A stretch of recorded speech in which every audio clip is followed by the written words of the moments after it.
Amis auditeurs, nous retrouvons le père Biagio Virgiti, prêtre corse incardinier à Madagascar et actuellement à la paroisse Bonne Nouvelle à Paris, pour la parole de ce dimanche.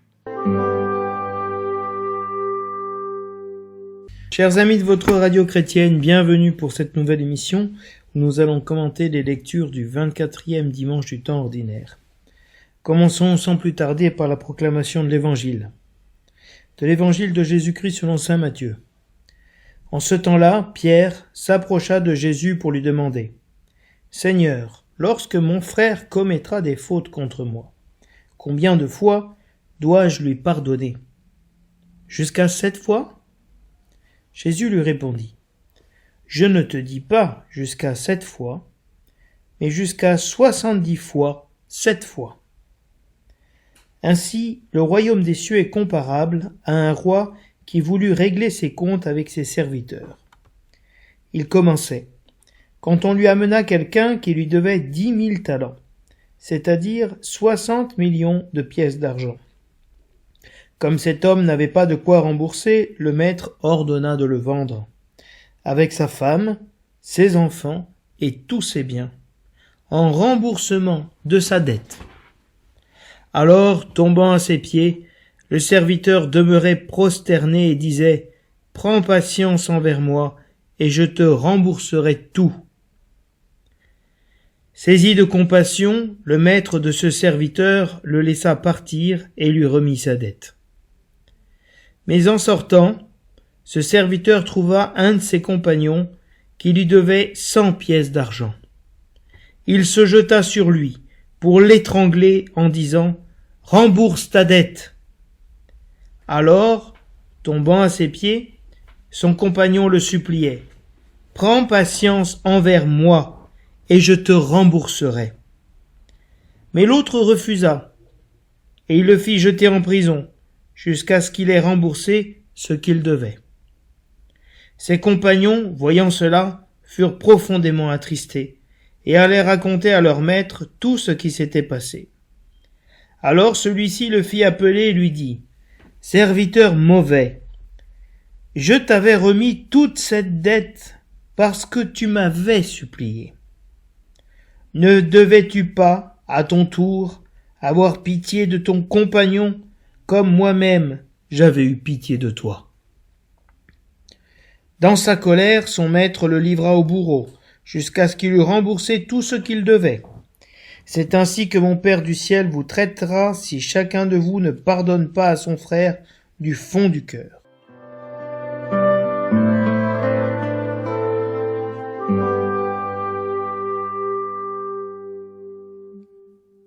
Du livre de Ben Sira le sage.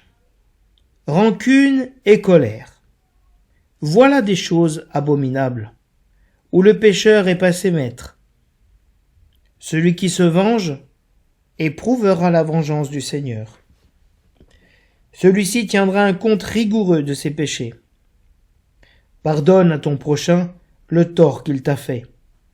Alors, à ta prière, tes péchés seront remis. Si un homme nourrit de la colère contre un autre homme, comment peut-il demander à Dieu la guérison ? S'il n'a pas de pitié pour un homme, son semblable, comment peut-il supplier pour ses péchés à lui ? Lui qui est un pauvre mortel, il garde rancune. Qui donc lui pardonnera ses péchés ? Pense à ton sort final et renonce à toute haine. Pense à ton déclin et à ta mort, et demeure fidèle au commandement.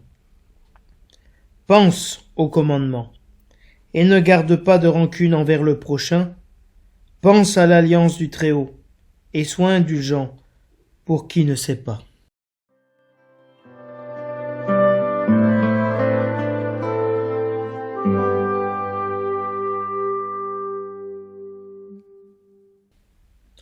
Le refrain du psaume nous dit « Le Seigneur est tendresse et pitié, lent à la colère et plein d'amour. » Bénis le Seigneur, ô mon âme, bénis son nom très saint, tout mon être. Bénis le Seigneur, ô mon âme, n'oublie aucun de ses bienfaits. car il pardonne toutes tes offenses et te guérit de toute maladie. Il réclame ta vie à la tombe et te couronne d'amour et de tendresse. Il n'est pas pour toujours en procès, ne maintient pas sans fin ses reproches. Il n'agit pas envers nous selon nos fautes, ne nous rend pas selon nos offenses.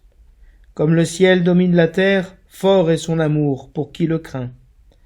Aussi loin qu'est l'Orient de l'Occident, il met loin de nous nos péchés. Le Seigneur est tendresse et pitié, lent à la colère et plein d'amour.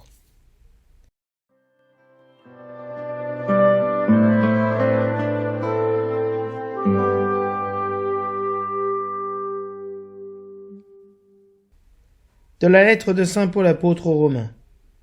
Frères, aucun d'entre vous ne vit pour soi-même, et aucun ne meurt pour soi-même. Si nous vivons pour le Seigneur. Si nous mourrons pour le Seigneur. Ainsi, dans notre vie comme dans notre mort, nous appartenons au Seigneur. Car si le Christ a connu la mort puis la vie, c'est pour devenir le Seigneur et des morts et des vivants. Parole du Seigneur.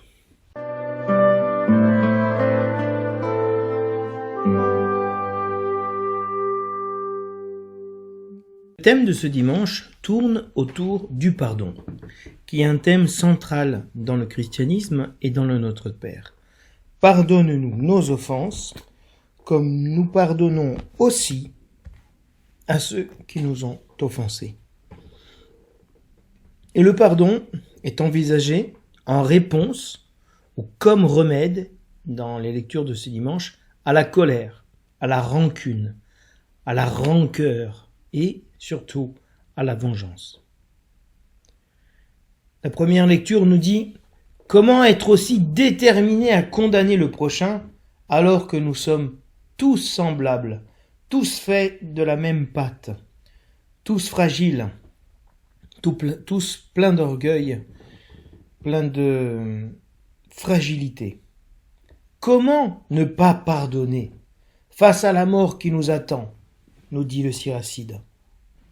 Face à cette mort qui est imminente, qui nous attend tous, pourquoi rester fâchés? Pardonnons.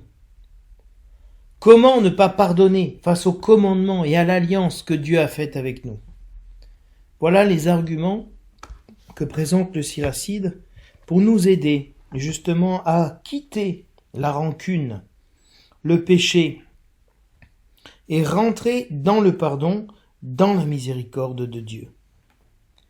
Et cette première lecture nous aide à comprendre le thème du pardon qui est donné par l'évangile de Matthieu. Dans l'évangile de Matthieu, nous avons cette première partie où Pierre s'approche de Jésus pour lui demander jusqu'à combien de fois il devra pardonner son frère. Et Pierre répond directement lui-même à cette question en disant « Mais jusqu'à 7 fois ?» Et Jésus va lui répondre par un chiffre et par une parabole. Je ne te dis pas jusqu'à 7 fois, mais jusqu'à 70 fois 7 fois. C'est-à-dire toujours, tout le temps. Et non seulement il nous invite à pardonner tout le temps, systématiquement, mais, comme il le dira à la fin de la parabole, à pardonner à notre frère de tout notre cœur, du fond de notre cœur. Et pour cela, la parabole de ce dimanche met en lumière un débiteur. Ce débiteur est l'image de tout homme. Face à Dieu, nous sommes tous endettés. Nous avons tous une dette. Saint Paul nous parlait dimanche dernier, et n'ayez entre vous que la dette de l'amour mutuel. N'ayez de dette envers personne, sauf celle de l'amour mutuel. Car celui qui aime les autres a pleinement accompli la loi, nous disait-il. Eh bien, nous avons cette dette d'amour mutuel avec le Seigneur, puisque le Seigneur nous a aimés d'un amour si grand que la dette de ce serviteur est immense, incommensurable. Il est insolvable. C'est la situation de tout homme face à Dieu. Mais ce débiteur, ce serviteur, face à son compagnon qui lui doit quelque chose, il lui doit très peu. C'est-à-dire, la parabole veut nous aider à voir que nous avons une dette énorme envers le Seigneur, mais la dette que nous avons envers les autres, ou que les autres ont envers nous, est très petite. Elle est abordable. C'est faisable pour nous de pardonner. Si nous n'endurcissons pas notre cœur, comme nous disait le psaume la semaine dernière, si aujourd'hui vous écoutez sa voix, n'endurcissez pas votre cœur. Et dimanche dernier, nous étions sur le thème de la correction fraternelle. Et Jésus présente ce pardon, le thème du pardon dans cette parabole, dans le contexte d'un jugement, d'une dette que nous avons envers Dieu ou que quelqu'un a envers nous. Et le pardon va se donner dans le contexte d'un jugement, où le roi demande à ses serviteurs de rendre compte de leur gestion, des biens du royaume. Et face à la dette, la sanction va tomber. C'est la prison. Le roi décide de vendre le serviteur, sa femme, ses enfants. Aucune pitié. Face à cette sanction qui semble définitive, qui est dramatique en tout cas, le débiteur va demander d'avoir patience. La makrothumia en grec. Que le roi ait patience avec lui. Face à cette demande de patience, qui dans ce cas peut s'assimiler à une demande de pitié, en tout cas c'est comme ça que le roi va la comprendre, il va y avoir une réaction de miséricorde, de remettre complètement la dette. Et on va retrouver cette demande de pitié, de patience, envers le second débiteur, le second serviteur, qui est débiteur du premier serviteur. Mais face à cette demande de pardon, il ne va pas y avoir de miséricorde et de pardon. Et donc, le débiteur ne va pas pardonner comme il lui a été pardonné. Il ne va pas remettre la dette complètement, alors que sa dette à lui a été remise complètement.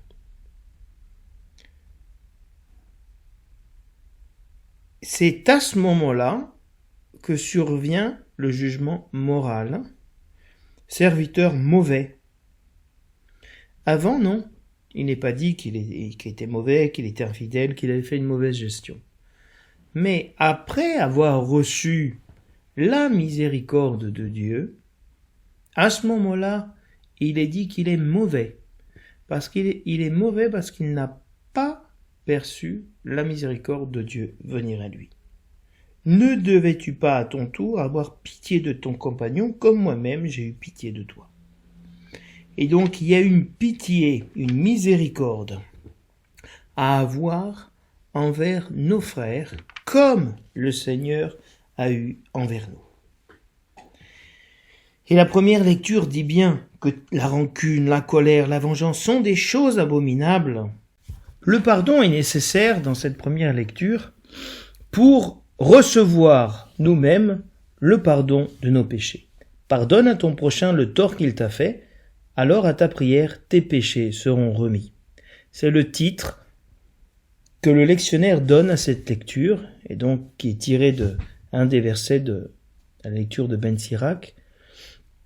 Et donc pardonner nous est nécessaire pour que nous ayons nos péchés pardonnés.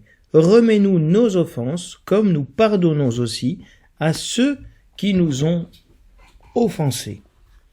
Et donc ici, il est nécessaire de traiter les autres de la même manière dont nous voulons que Dieu nous traite.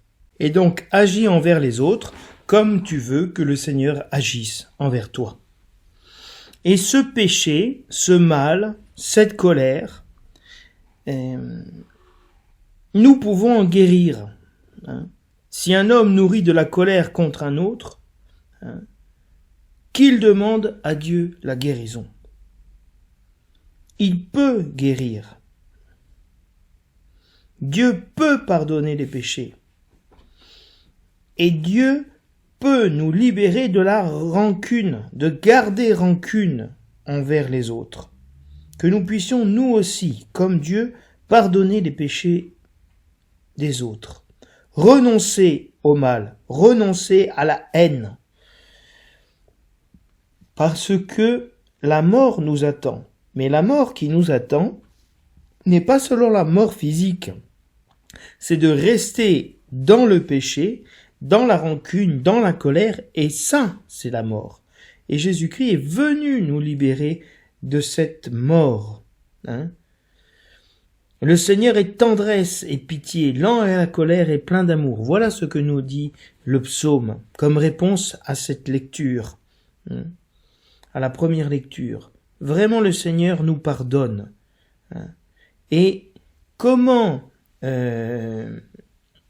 pouvoir marcher sur le chemin du pardon en nous souvenant des bienfaits que Dieu a faits, que Dieu a eu envers nous. Bénis le Seigneur, mon âme, n'oublie aucun de ses bienfaits. Si nous nous souvenons de ce que Dieu a fait pour nous, la tendresse, la miséricorde, le pardon, alors nous ne pouvons que pardonner, que d'être tendres envers nos frères. Il pardonne les offenses? Oui, mais lesquelles? Toutes les offenses. Il guérit les maladies. Lesquelles? Toutes les maladies. Il réclame même ta vie à la tombe. C'est-à-dire, il nous sort, il nous ressuscite, il nous sort de la mort. Et le Seigneur n'est pas en procès pour toujours avec nous, comme nous le sommes très souvent avec les autres. Il ne tient pas rigueur, il n'est pas à nous faire sans cesse des reproches. Et surtout, il n'agit pas envers nous selon nos fautes. Il ne nous rend pas selon nos fautes. Parce que si Dieu devait nous châtier selon nos fautes, nous serions foutus. Alors nous comprenons avec saint Paul que si nous vivons pour le Seigneur. Si nous mourrons pour le Seigneur. Si nous vivons, si nous pardonnons, c'est pour le Seigneur. Si nous mourons à nous-mêmes pour pardonner à notre frère, nous le faisons pour le Seigneur et pour gagner notre frère, comme disait la parole dimanche dernier.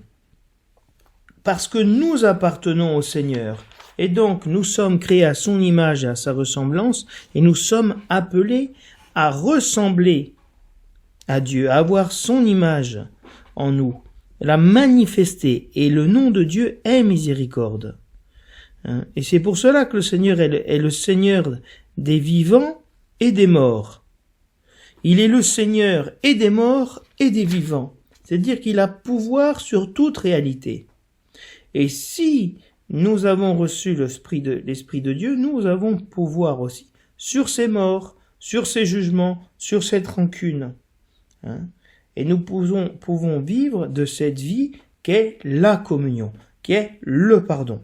Combien de fois dois-je pardonner à mon frère? Toute la vie. Pour le mariage, les enfants envers les parents envers les enfants, les frères envers les sœurs et les sœurs envers les frères. Combien de fois devons-nous pardonner? Toute notre vie. Il n'y a pas de limite.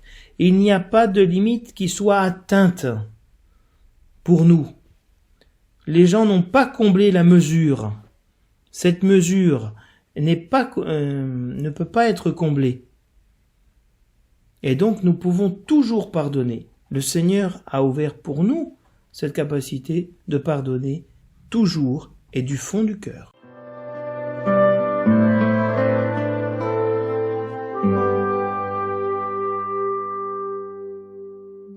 Le thème du pardon est un thème porteur et un thème très important de l'évangile de saint Matthieu. Le thème du pardon est ici non pas proposé par Jésus-Christ, mais par saint Pierre. Saint Pierre se présente à Jésus-Christ en demandant jusqu'à combien de fois il devra pardonner son frère. Dans la casuistique juive, c'est-à-dire la manière de traiter au cas par cas les problèmes, les différends entre les frères, on pouvait au maximum pardonner à 4 reprises à son prochain. Parce que Dieu fait miséricorde jusqu'à la 3e, 4e génération. C'est une manière de comprendre l'écriture qu'avaient certains rabbins, certains écrits juifs, de ce texte de l'Exode et du Deutéronome. Pierre pense donc faire un pas significatif vers la miséricorde de Dieu, en proposant de pardonner jusqu'à 7 fois, parce que la loi ou les autres disaient jusqu'à 4. Et Pierre propose plus, 7, c'est-à-dire un nombre parfait. Voilà, c'est bien déjà, non ? Et Jésus lui répond en lui ouvrant une infinité de pardons.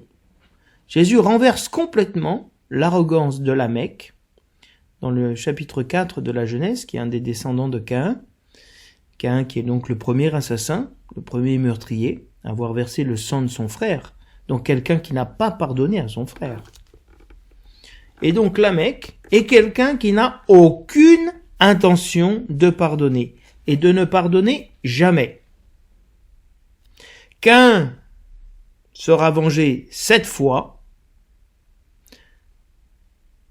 et Lamech 70 fois 7 fois, c'est-à-dire toujours une infinité de violence, infinité de vengeance, un refus total de pardonner. Et Jésus renverse complètement cette malédiction de Lamech, dans laquelle nous sommes tous enfermés. L'être de l'homme de la chair est enfermé dans la violence. Il ne peut que résister au mal. Il ne peut pas se laisser vaincre. Face à cette violence, à la spirale de la vengeance, Jésus parle d'une infinité de pardons. 77 fois, ou 70 fois 7. C'est la perfection, c'est l'infini, c'est la totalité. Et c'est un chiffre qui appartient à Dieu. Donc parce que l'infinité, la perfection, c'est Dieu. Donc Jésus invite à pardonner comme Dieu pardonne. Dans le judaïsme, le pardon était la plupart du temps un pardon de bienséance, un signe de bonne éducation. Mais aussi par crainte que ce conflit ne trouble la vie communautaire. Donc on pardonne, on se réconcilie, parce que sinon l'ambiance de la communauté, du village, va en ressentir et ça va être invivable. Donc ce pardon était souvent plus formel, plus juridique que personnel et profond. Ça ne veut pas dire qu'il n'y ait jamais eu dans le judaïsme de pardon véritable. Mais si Jésus-Christ insiste auprès de Pierre sur le pardon et donne une nouveauté sur le pardon, parce que le christianisme est une nouveauté par rapport au pardon, et sur le sermon sur la montagne, vous avez entendu qu'il a été dit « œil pour œil, dent pour dent ». Eh bien moi je vous dis que celui qui ne pardonne pas à son frère de tout son cœur ne recevra pas le pardon. Vous avez entendu qu'il a été dit « tu aimeras ton ami et tu haïras ton ennemi ». Eh bien moi je vous dis « aimez vos ennemis ». Donc c'est dans cette même perfection divine que Jésus-Christ place le pardon. Et il va le placer comme un événement historique. Le pardon dans le judaïsme n'était pas lié à un événement historique. Même dans la sortie d'Égypte, qui est un événement historique, c'est un événement de libération, plus qu'un événement de pardon. Alors que pour les chrétiens, le pardon que nous nous donnons les uns aux autres, il est lié à un événement qui est la mort de Jésus sur la croix. Sur la croix, Jésus a pardonné les péchés du monde, et tous nous avons été pardonnés. Père, pardonne-leur, ils ne savent pas ce qu'ils font. Donc, dans cet événement de Jésus-Christ crucifié sur la croix, il est mort pour nos péchés, et il est ressuscité pour notre justification, pour nous rendre justes, pour nous pardonner nos offenses, nous dit saint Paul. Donc nous avons cet événement face à nous. C'est pour ça qu'il y avait des crucifix dans les écoles, dans les tribunaux, dans les hôpitaux, parce que voir la croix du Christ, dans ces jours où nous fêtons la croix glorieuse et Notre-Dame des douleurs, c'était contempler la miséricorde de Dieu, le pardon de Dieu envers nous, et cet appel que nous avons à être crucifiés pour le monde, c'est-à-dire à pardonner au monde entier comme Jésus-Christ nous a pardonné sur la croix. Et donc c'est très important pour nous, chrétiens, qu'il y ait un événement historique qui vienne nous inciter à imiter le pardon de Dieu. Et Jésus va va faire une explication plus longue à travers une parabole sur le pardon, en prenant une image surprenante. Il va pas prendre le pardon entre deux frères de la communauté. Il va prendre l'image du pardon entre un roi et son serviteur. Le thème du pardon va revenir à 3 reprises dans ce passage. Et ce récit exagère toutes les réalités qui deviennent invraisemblables. Un roi veut régler ses comptes avec tous ses serviteurs.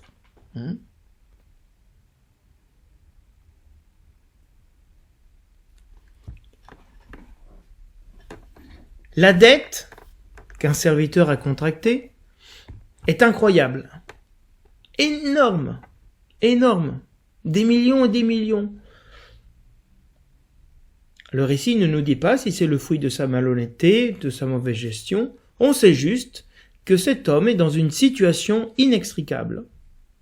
Sauf si la miséricorde du roi le blanchit complètement et lui remet sa dette de manière définitive. C'est sans doute à cela que la parabole et cette hyperbole, cette exagération, si vous voulez, du récit, nous prépare à ne laisser d'autres issues que la miséricorde totale. La peine est si grande qu'il n'y a aucune issue. Si cet homme devait rembourser sa dette, il lui faudrait plus qu'une vie, 3 vies.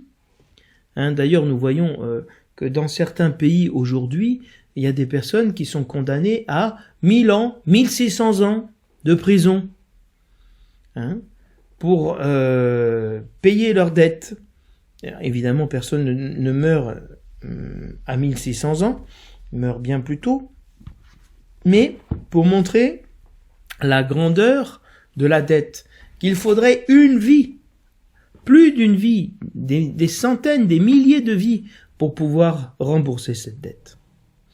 Et donc, comme ce n'est pas possible, la seule issue sera le pardon total. Si on se penche sur l'attitude de ce débiteur, parce que à travers cette parabole, Jésus veut nous montrer que nous sommes tous débiteurs envers Dieu. Tous, nous avons une dette, et une dette considérable. L'attitude de ce débiteur est exactement comme le fils prodigue. Il ne demande pas pardon. Il demande seulement un délai pour sa dette. Et il dit: prends patience envers moi, et je te rembourserai tout. On trouvera tout à l'heure les mêmes mots dans la bouche du second débiteur. Prends patience envers moi et je te rembourserai. Il n'y a pas ce tout. Ce premier débiteur, qui a la dette la plus grande, a la prétention de tout rembourser, alors que sa dette est considérable. Saisi de compassion, le maître de ce serviteur le laissa partir et lui remit sa dette.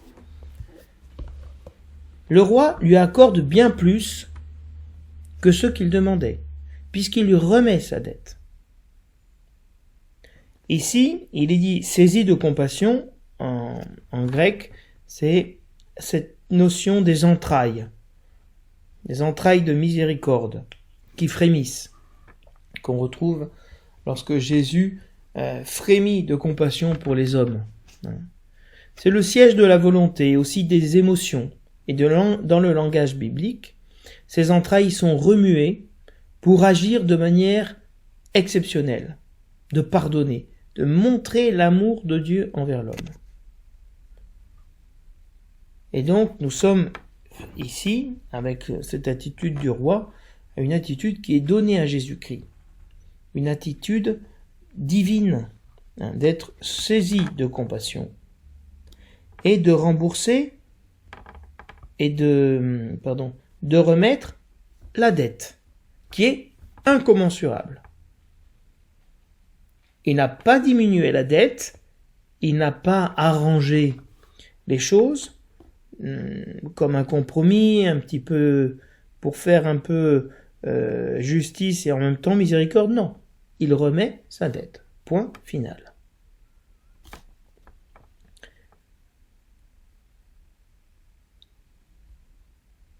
Et face à cette compassion et cette remise totale de la dette de ce débiteur, nous allons avoir l'attitude de ce débiteur qui vient d'être pardonné et qui agit comme si de rien n'était. Il agit subitement, lui aussi, et de manière surprenante, parce que Dieu, le roi, a agi de manière surprenante face à cette dette. Cet homme lui demande d'avoir de la patience envers lui et de le laisser rembourser tout. Et de manière surprenante, le roi pardonne tout de suite. Donc, il surprend tout le monde. Eh bien, ce serviteur va nous surprendre nous aussi. On se serait attendu à ce qu'il soit, rempli de joie au sortir du palais, et qu'il puisse retrouver sa femme et ses enfants et se réjouir avec eux. Or, il est rempli de fureur et de violence. Sortant, ce serviteur trouva un de ses compagnons. Donc c'est un compagnon, c'est un frère, qui lui devait 100 pièces d'argent, c'est-à-dire une toute petite somme.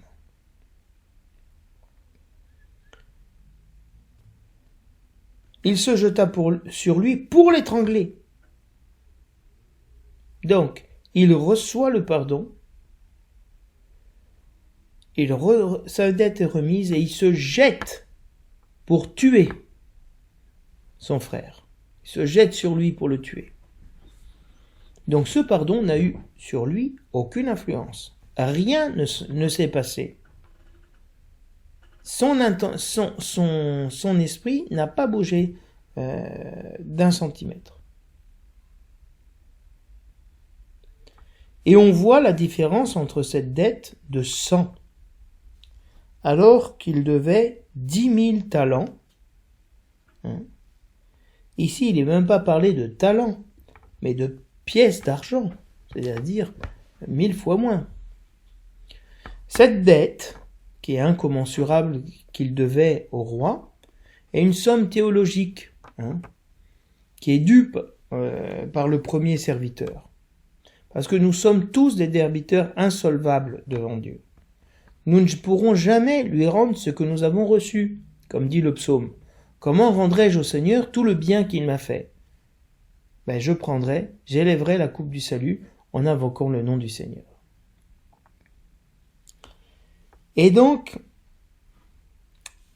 quel contraste entre cette dette incommensurable et cette petite dette. Alors que le roi ne lui avait pas dit « rembourse ta dette »,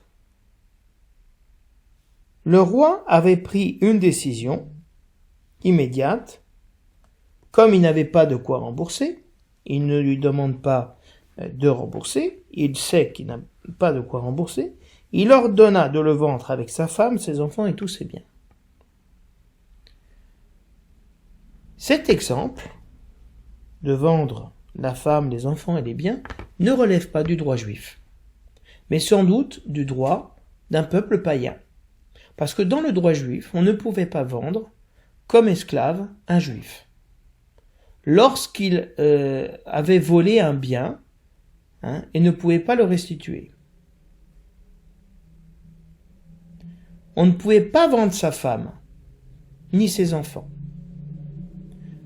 Donc, un homme pouvait être mis en esclavage lorsqu'il avait volé un bien et ne pouvait pas le restituer, mais on ne pouvait pas vendre sa femme et ses enfants comme esclaves.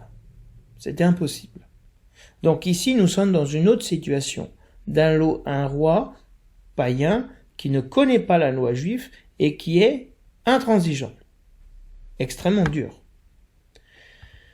De plus, la loi juive ne permettait pas la torture.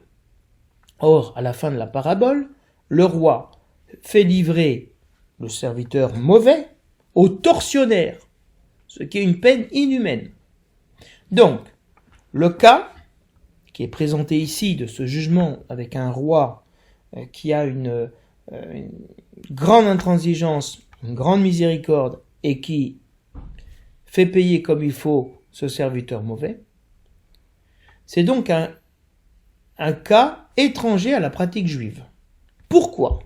Pourquoi Jésus, à travers l'évangile de Matthieu, nous présente-t-il un cas qui n'est pas selon la loi juive ? Parce que la miséricorde de Dieu est étrangère à notre manière d'agir.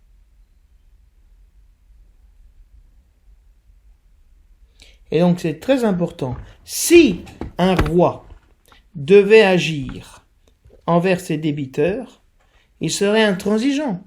Un roi avait le droit de vie et de mort sur ses sujets. Eh bien, ce roi a eu miséricorde. Combien plus Dieu, qui ne nous conduit pas au tortionnaire, qui ne vendrait pas notre femme et nos enfants pour payer notre dette. Donc il y a ici une exagération qui nous pousse à voir combien plus le Seigneur agira. Si un roi qui ne connaît pas la loi juive a agi de cette manière avec miséricorde et avec un châtiment très fort, combien plus Dieu. Donc le jugement du souverain est d'abord impitoyable. Puis, il y a un revirement total de situation. Il fait miséricorde. Parce que, en condamnant toute la famille, le roi n'aurait jamais retrouvé sa somme. Donc ce qui compte ici pour le roi n'est pas tellement la somme d'argent qui lui est due, mais qu'il a été trahi dans la confiance par le serviteur. Lors de la seconde condamnation, la femme et les enfants sont exclus du châtiment. Heureusement, vous me direz. Donc, cette parole nous aide à voir que le mal que nous faisons retombe aussi sur notre famille. Et le pardon que Dieu nous fait retombe aussi sur notre famille. Et face à la prétention qu'avait le débiteur de tout rembourser, « Aie patience envers moi, et je te rembourserai tout », le roi lui remet toute sa dette. Le roi peut faire ce qu'il dit, pas l'homme. L'homme ne pouvait pas remettre toute sa dette. C'était impossible. Comment il aurait fait ? Ça aurait pris des années. Et donc lui, il a cette prétention de tout remettre, mais il n'en est pas capable. Alors que Dieu le roi remet toute sa dette, et il en est capable. Et c'est très important que soit manifestée cette ces entrailles de miséricorde de Dieu, du roi, qui pardonne complètement. Parce que nous sommes appelés, nous aussi, à nous pardonner les uns les autres du fond du cœur. Dans la manière dont Dieu nous a pardonné, un pardon total.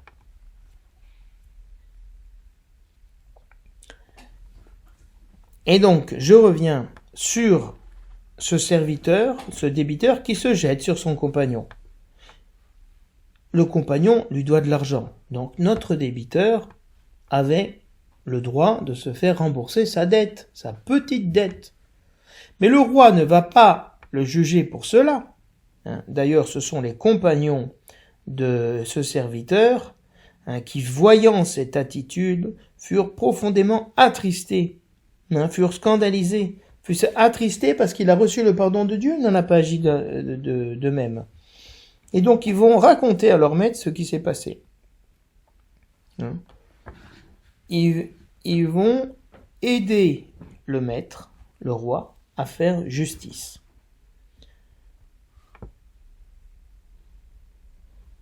Le roi va le juger non pas sur le fait qu'il ait le droit de se faire rembourser cette dette par ce second serviteur, mais parce qu'il a manqué de pitié pour celui qui lui est semblable, pour son prochain.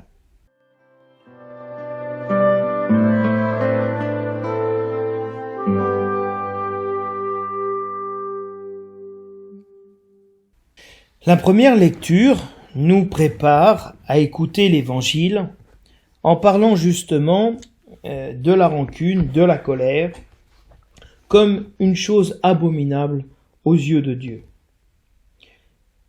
Où malheureusement, le pécheur, les hommes que nous sommes sont passés maîtres. Nous sommes maîtres dans la rancune, maîtres dans la colère, maîtres dans le péché. Et il y a tout de suite une mise en garde, celui qui se venge éprouvera la vengeance du Seigneur. Et donc, c'est un peu la loi du talion, si vous voulez, œil pour œil, dent pour dent. Si nous nous vengeons, Dieu se vengera. Et surtout, Dieu tiendra compte, et un compte rigoureux de nos péchés. Donc, ne pas nous venger, ne pas avoir de rancune ou de colère, c'est une condition nécessaire pour que Dieu ne tienne pas compte rigoureusement de nos péchés. Le contraire de tenir un compte rigoureux, c'est d'avoir une largesse, une miséricorde envers nous. Et il y a cette injonction, pardonne à ton prochain le tort qu'il t'a fait. Alors à ta prière, tes péchés seront remis. Vous voyez, tout à l'heure, dans l'Évangile, on voyait une forme de prière. Aie patience envers moi, et je te remettrai ta dette, et je te rembourserai. Il y a donc... et le roi a écouté cette prière, même si elle était maladroite et si elle n'était pas faite du fond du cœur, comme nous l'avons vu. Mais à cette prière, Dieu peut remettre nos péchés. Si nous demandons à Dieu de remettre nos péchés, Dieu nous pardonnera. Pardonne-nous nos offenses, comme nous pardonnons aussi à ceux qui nous ont offensés.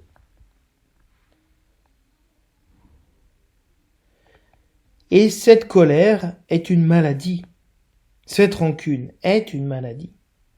Parce que si nous nourrissons de la colère elle se nourrit. C'est-à-dire, c'est comme un ver solitaire. Et on mange et on nourrit le ver solitaire, mais on ne se nourrit pas soi-même. C'est un véritable cancer, un parasite, qui a toujours faim. Et si nous nourrissons cette colère comme on nourrit un chien de garde, on ne peut pas supplier à Dieu de nous pardonner nos péchés. Parce que nous disons à Dieu, pardonne-nous nos péchés, en même temps on alimente, on nourrit cette colère qui est comme un feu qui brûle. Et de pouvoir avoir pitié des autres, qui sont nos semblables, est nécessaire. Nous avons conscience que nous sommes comme les autres, que nous sommes tous nourris de la colère, tous nourris de la rancune, tous envieux, tous colériques, tous jaloux, tous voleurs, tous orgueilleux. Et donc, nous pouvons demander au Seigneur d'avoir pitié de nos péchés, dans la mesure où nous avons conscience que nous sommes comme les autres, et non pas meilleurs que les autres, et non pas au-dessus des autres, comme s'est trouvé ce serviteur mauvais qui se considérait mauvais, meilleur que les autres. Pense à ton sort final, pense non seulement à la mort, mais au jugement de Dieu. Et alors renonce à toute haine, à toute méchanceté, tout endurcissement du cœur. Pense à ton déclin, que tu vas vieillir, que tu vas mourir. Et cherche à demeurer fidèle dans les commandements, à ne pas mourir en étant mangé par la colère, mangé par la haine. Pense à vieillir bien. Nous ne pouvons pas rester, nous dit la parole, esclaves du péché, esclaves de la haine. Jésus-Christ est venu rompre ce péché et cette mort. Et pour ça, nous sommes appelés dans cette lecture à faire alliance avec Dieu. Demeure fidèle au commandement. Demeure fidèle à cette alliance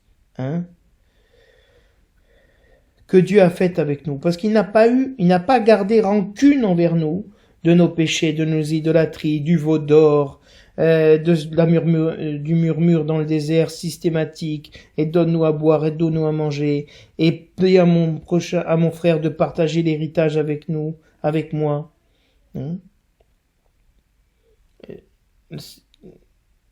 Le Seigneur nous invite vraiment à faire mémoire de l'alliance qu'il a fait avec nous alors que nous étions infidèles. Dieu a pris en charge cette alliance seul. Pour ça, la parole termine en disant « Soin des gens pour qui ne sait pas, pour ceux qui ne connaissent pas l'alliance de Dieu. » Et alors, nous pourrons dire avec le psaume « Le Seigneur est tendresse et pitié, lent à la colère et plein d'amour. » Oui, Dieu est lent à la colère, parce qu'il ne nous a pas traités selon nos fautes. Il est plein de tendresse et de pitié envers les hommes pécheurs, endurcis, mauvais que nous sommes. Et lui, il n'est pas un homme pour nous juger comme nous jugeons les autres. Et alors, le psaume invite à faire vraiment mémoire des bienfaits de Dieu, que du profond de notre âme, nous puissions nous souvenir des bienfaits de Dieu et n'oublier aucune de ses actions de miséricorde envers nous. Parce que Dieu a pardonné toutes nos offenses, et pas une seule, toutes. Il a guéri non pas une de nos maladies, il a guéri toutes nos maladies. Il nous a même ressuscités, c'est-à-dire réclamé notre vie à la tombe. Et non seulement il nous a pardonné, mais il nous a couronnés d'amour et de tendresse. Il nous a montré, Dieu est riche en miséricorde, sa miséricorde qui est infinie, qui est éternelle. Éternel est son amour. Et Dieu n'est pas comme nous, toujours en procès les uns avec les autres. Et il ne maintient pas ses reproches, sans fin, comme nous le faisons. Nous sommes dans le couple, dans la famille, avec des reproches systématiques, qui sont sans fin. Parce que le péché est un abysse, un abîme dans lequel nous tombons, comme la boîte de Pandore. C'est sans fin, c'est sans fin. Et si Dieu avait agi envers nous selon nos fautes, on serait comme ce serviteur, jeté en prison et livré aux tortionnaires. Non, Dieu ne nous a pas rendus selon nos offenses. Il n'a pas tenu compte de nos offenses. Il a envoyé son Fils pour nous sauver. Père, pardonne-leur, ils ne savent pas ce qu'ils font. Pour ça, la parole disait « Sois indulgent pour qui ne sait pas », dans la première lecture, et Jésus-Christ dit sur la croix la même chose. Père, pardonne-leur, ils ne savent pas ce qu'ils font. Ils ne savent pas ce que ça veut dire d'offenser, de haïr. Ils n'ont pas compris le sens de la vie. Alors l'amour du Seigneur est fort. chez celui qui craint le Seigneur, parce que il a conscience que Dieu lui a pardonné toutes ses fautes. Et donc, qui est-il pour ne pas pardonner à son semblable? Il craint le Seigneur parce qu'il connaît les commandements de Dieu. Il craint le Seigneur parce qu'il voit la mort arriver. Et Dieu va éloigner nos péchés de nous, aussi loin que l'Orient est loin de l'Occident. Donc Dieu nous libère complètement de nos péchés. Pour ça, saint Paul dira, « Aucun d'entre nous ne vit pour soi-même, et aucun ne meurt pour soi-même, parce que nous avons été rachetés des fautes que nous avions. Et donc nous ne nous appartenons plus, nous appartenons au Seigneur. Donc si nous ne nous appartenons plus à nous-mêmes, on ne peut pas vivre pour soi-même, et on ne peut pas mourir pour soi-même, parce qu'on a une dette envers le Seigneur. Donc si nous vivons pour le Seigneur, par amour du Seigneur, selon les commandements du Seigneur. Et si nous mourrons pour le Seigneur. Vivre veut dire aimer. Mourir veut dire mourir à notre orgueil, qui ne veut faire mourir le vieil homme qui ne veut pas pardonner, qui veut tenir rancune, qui veut alimenter la colère. Eh bien, celui-là doit mourir. Et donc, mourir veut dire aller demander pardon et aller nous réconcilier avec celui qui nous a fait du tort. Et saint Paul continuera en disant, dans notre vie, comme dans notre mort, nous appartenons au Seigneur. Quoi qu'il arrive, nous appartenons au Seigneur. Nous ne nous appartenons plus. Et donc, nous sommes appelés à agir envers les autres comme Dieu nous demande de le faire. Et pourquoi notre vie et notre mort, dans notre vie et dans notre mort, nous appartenons au Seigneur? Parce que le Christ a connu la mort, puis la vie. Donc il est mort pour nos péchés, il est ressuscité pour notre justification, pour devenir le Seigneur des morts et des vivants. C'est-à-dire pour être le Dieu, le Sauveur, le Kyrios, de tous, de ceux qui meurent et de ceux qui vivent. Donc c'est le Seigneur qui jugera, et ce n'est pas à nous de juger. À nous, il nous est demandé de pardonner. Le juge, celui qui condamnera et fera jeter en prison, c'est le Seigneur. Nous, non. Nous ne sommes pas juges. Nous sommes des frères. Et les frères sont appelés à pardonner, non pas à juger. Alors que le Seigneur nous aide dans ce dimanche à rentrer dans cette dimension du pardon qui est totale et définitive. Donc je vous souhaite à toutes et à tous un très bon dimanche et je vous dis à la semaine prochaine. Commandement nouveau, aimez-vous les uns les autres comme je vous ai aimé. Aimez-vous les uns les autres comme je vous ai aimé. Vous aussi aimez-vous les uns les autres.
Je vous le dis pour que ma joie soit en vous et que votre joie soit parfaite.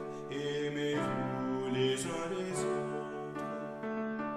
Aimez-vous les uns les autres comme je vous ai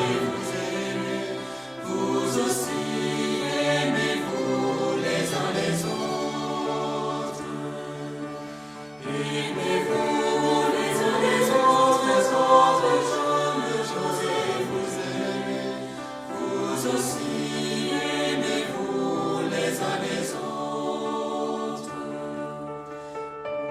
Celui qui dit être dans la lumière, alors qu'il déteste son frère,